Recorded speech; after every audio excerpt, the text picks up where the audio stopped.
It took me a long time to understand what the master meant about the difference between enlightenment and unenlightenment is doubt.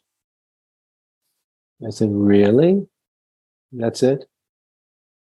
It's not about the presence or lack of presence of a particular feeling or a particular vibration? No. Once you know, and you know that you have known, because if you have if you have known, if you have experienced revelation of the highest order, and you realize this is it, this is the truth, when you realize you've seen it, you've experienced it, you've tasted it, and it's touched you, is that experience enough to convince you at a soul level that you've seen it? Or will you recoil in doubt and terror and confusion and self-obsession and need to have another experience to prove it to you again? And then when it happens a second time, will that be enough for you to believe it? Or we need to be convinced by another experience yet again?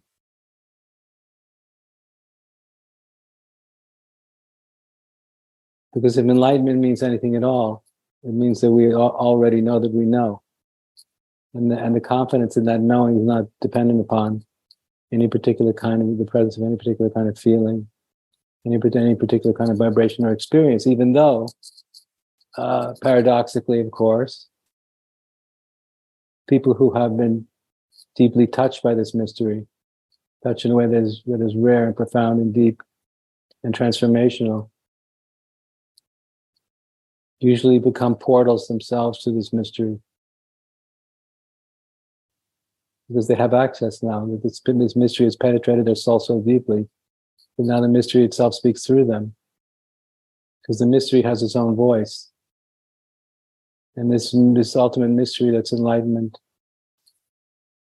is seeking for a way to be heard, to be seen, to be recognized by more and more of us. As I've often said, consciousness delights in its own self-recognition. Consciousness delights in its own self-recognition, so consciousness is seeking for its own self-recognition through us. And when consciousness bursts through a worthy and sincere soul, if the realization is deep enough, that hole remains an open portal to spirit itself. This will only happen when one is doubtless.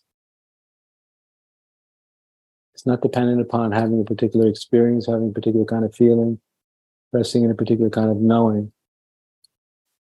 It just means having no doubt. And it means, having no doubt means no matter what your experience is, you have no doubt. You have no doubt if you're feeling good, you have no doubt if you're feeling miserable. It means your doubtlessness is not dependent upon your emotional states or the relative circumstances of your personal life. It's a doubtlessness that transcends duality and all relative circumstances.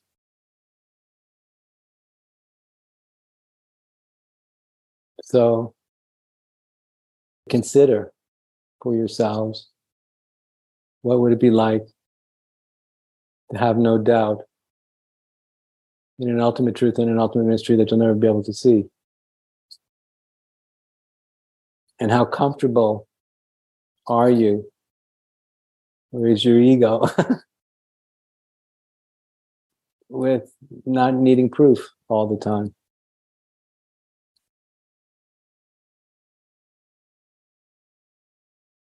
At which point in your own spiritual evolution will knowing that you know be enough.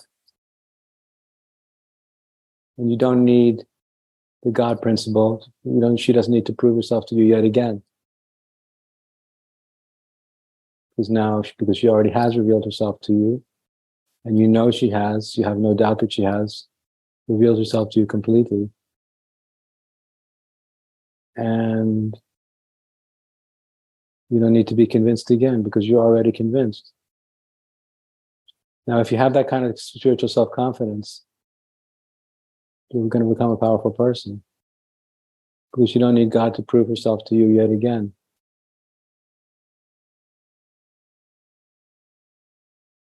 To repeat what I was saying earlier, too many of us needed to be proved to us again.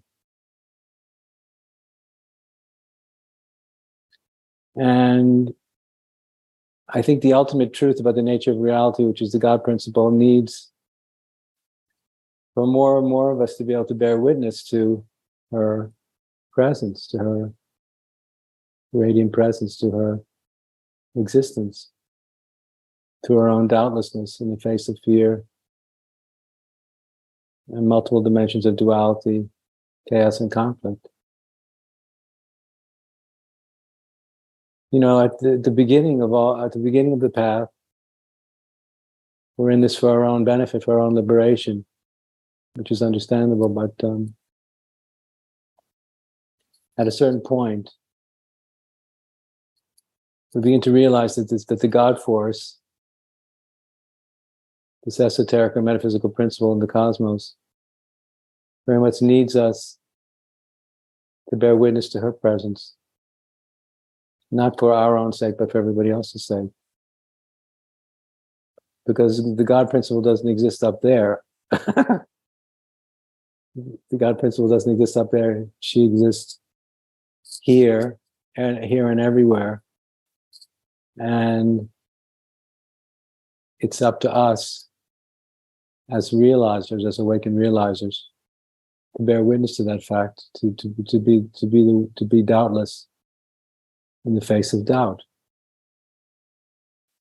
And it's a big part of what living the spiritual life in earnest is all about, isn't it? Being doubtless.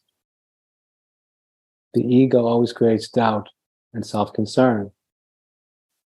And from the perspective of enlightened awareness, doubt and self-concern is a big, overwhelming distraction from the ultimate truth. And we don't have an infinite amount of time to do this. And let's say if we're going to live for 80, 90 years, how much time are we going to spend with self-concern and our ego story? At a certain point, we need to make room for this God principle in our body, mind, and personality. We have to make room for her to make herself comfortable in our home, and let her have the big share. Let her be the one who bears witness to this cosmic unfolding through us, and have the courage to get out of the way.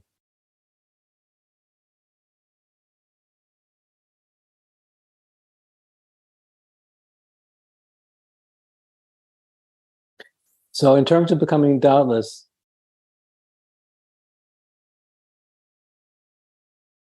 can you trust unconditionally in what you've already realized is the ultimate truth, and leave it alone absolutely and completely?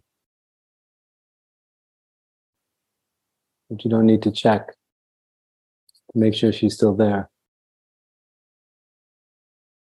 Because as I was explaining how this paradox works a few minutes ago, it's by letting go of our obsession with her and our doubts about whether she actually exists or not. So leaving all that alone, absolutely, that she reveals herself to us in the deepest and most profound way imaginable. But in a sense, we have to prove ourselves first. We have to prove, in a sense, our faith and our worthiness to her first, before she will be able to give us the spiritual self-confidence that changes everything.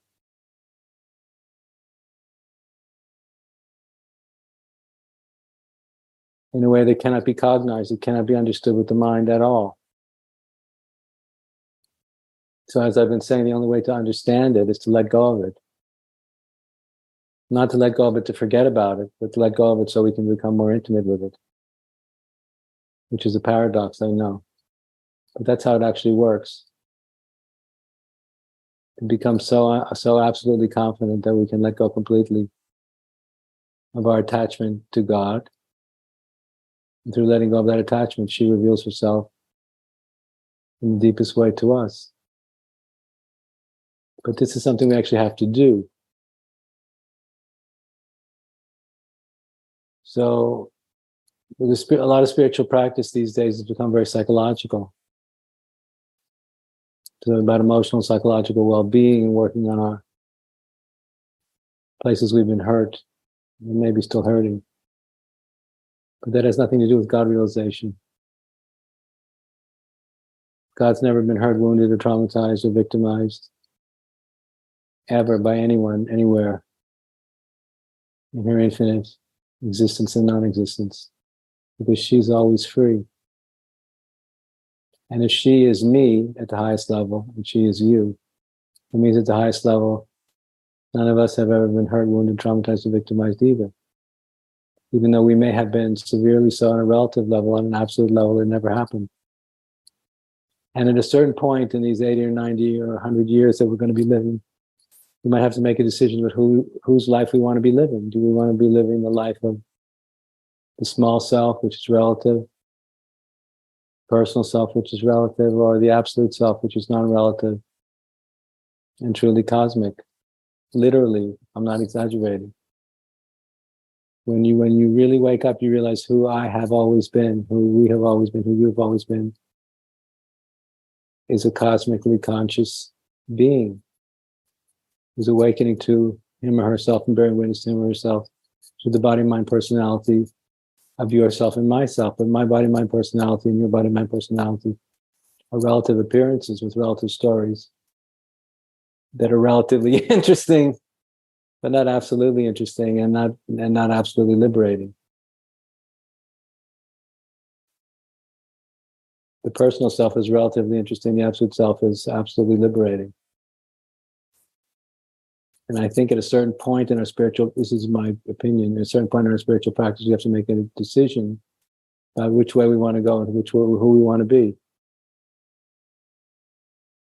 Remember, the absolute includes the personal, but the personal doesn't include the absolute. I'll say that again in case anybody missed it. The absolute includes the personal, but the personal doesn't include the absolute. And I'll say one more time just for emphasis. The absolute includes the personal, but the personal does not include the absolute. So that's why I would encourage everybody who resonates with what I'm saying I wanted to encourage you to make a decision about which way you want to go with your life, with this body, mind, and personality. Which dimension of the reality of being human do you want to give the greatest emphasis to and the greatest importance to? So it takes a lot of courage to have no doubt.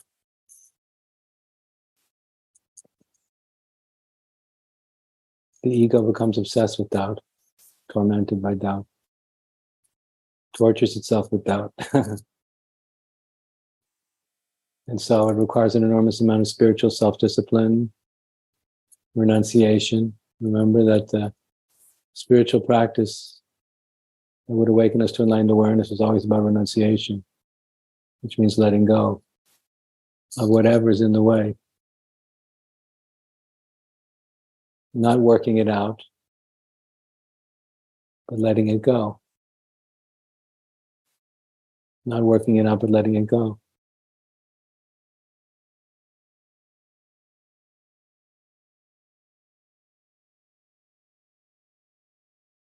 As my guru told me, quoting the Buddha, he said, as nirvana has no beginning and no end, so samsara has no beginning and no end. So think of this life that you're living right now that's manifesting within a world space.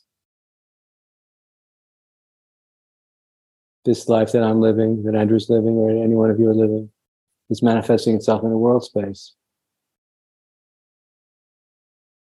And there is a world space that is a nirvanic world space that actually exists. That's why the Buddha spoke about nirvana, because it actually exists. Nirvana is real. A lot of people don't believe it. And why should you believe it if you live in a samsaric world space? If the majority of your emotional and psychological and psychic hellacious world space, it seems to be eternal. Why should you believe in nirvana? I don't blame you. But the greatest realizers have reminded us and repeatedly reflected back to us that there is such a thing as a nirvanic world space. It is also eternal. And this is something that's very hard to understand with the mind, with the relative mind. It thinks about everything in the short term.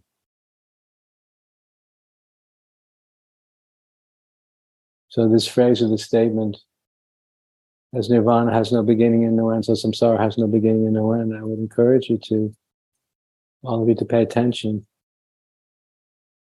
to notice how true this actually is. Notice how in your moments of most, when your mind becomes the most bright, you find yourself suddenly awake and in touch with the deepest dimensions of reality. Then you'll realize that brightness is an echo or a reflection of the eternal nature of the Absolute. It's the eternal nature of the Absolute that is so. It speaks of liberation, speaks of an unconditional liberation, and eternal freedom that's available here and now. Reflect upon that in your own experience, in your own privacy of your own mind. I see this experience is so significant because it speaks of an eternal dimension of reality that's timeless and a freedom that's eternal.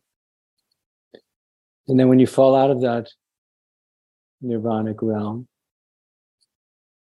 when you fall back into relative reality, notice that there are so many concepts and beliefs that we're holding unconsciously that seem to paint a picture that this is reality, that this misery and the causes of this misery and the source of this misery, the nature of this misery is also eternal and that there's no way out. In the context of a samsaric world space, it seems that way, it feels that way, but when you wake up to the nirvanic world space, you realize that was never true. The way to cultivate and experience radical intimacy with the Absolute, with non-duality, with oneness, with that ultimate mystery that transcends life and death, with that friend you'll never be able to see, is, as I've been saying, by letting go of it, by having the spiritual courage and metaphysical courage and the heroic faith to let go of it, trusting in it so much that you can let go of it absolutely, completely, because he and she is always there. So we don't have to cling on to what's always there, because what's always there is always there. It doesn't need our attachment.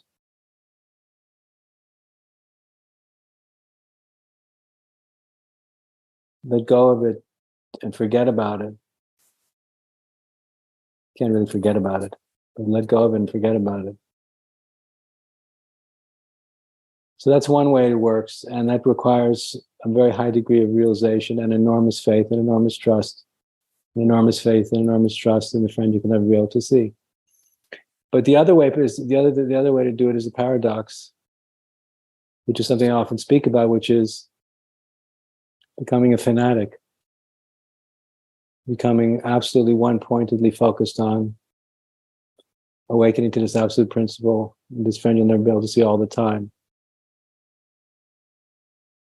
allowing it to become more important to you than anything else, and making sure that your mind never wavers or your mind never wanders, that you never forget about it. You become a true devotee of the Absolute. So you're always focused on her, always focused on her. And anything and everything else in this world, including your own mind, is always secondary. Your own ego and your own mind is always secondary. And what's always primary to you is her, and your love and devotion and adoration of her. They'll both lead to the same result. And we live in such a materialistic world these days, such a spiritually flat world space, that cultivating that kind of one-pointed devotion to this absolute principle is a little bit difficult in this world these days at this time. But it doesn't mean it can't be done. Doesn't mean it can't be done.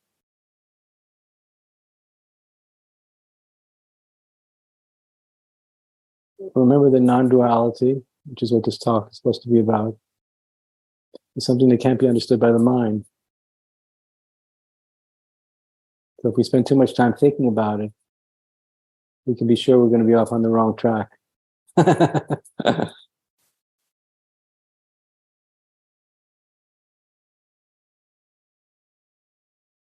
And the problem is, so much of our relationship to conscious existence is predicated through the mind, takes place through the mind. That this mysterious process of waking up to consciousness and becoming conscious of consciousness and becoming conscious of these different dimensions of reality, relative and absolute, require the mind to be transcended absolutely, radically, and completely. And no matter how much we may speak about transcending the mind, it's something that's not easy to do, and that few people actually succeed at, because it's too hard for most of us to put in the effort to transcend the mind. It seems just too much of a struggle. And most people give up. I tried for 10 minutes. I tried for a few minutes, but I didn't work, so I gave up. You know, for this to be able to work, you have to feel that your very existence depends upon figuring this out, working this out. There needs to be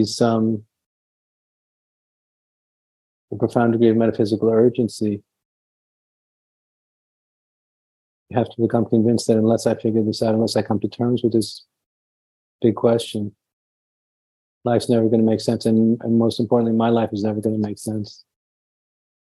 And only then will you find the level of urgency and the kind of intensity of awakened spiritual passion and interest to do the hard spiritual work that's necessary for all of us to do, if this is going to be a successful endeavor.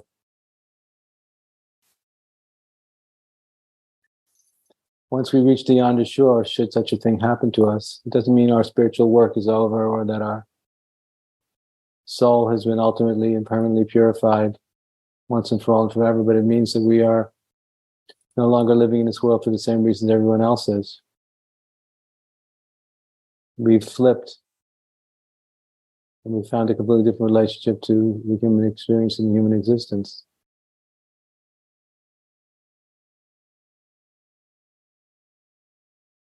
So have the courage to take your own potential for liberation seriously.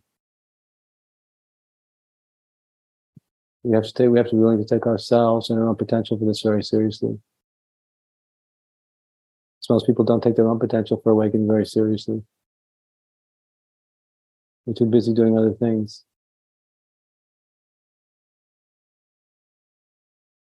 Well, my guru said to me that the only difference between enlightenment and unenlightenment is doubt. Could it really be that simple? Yes. It is.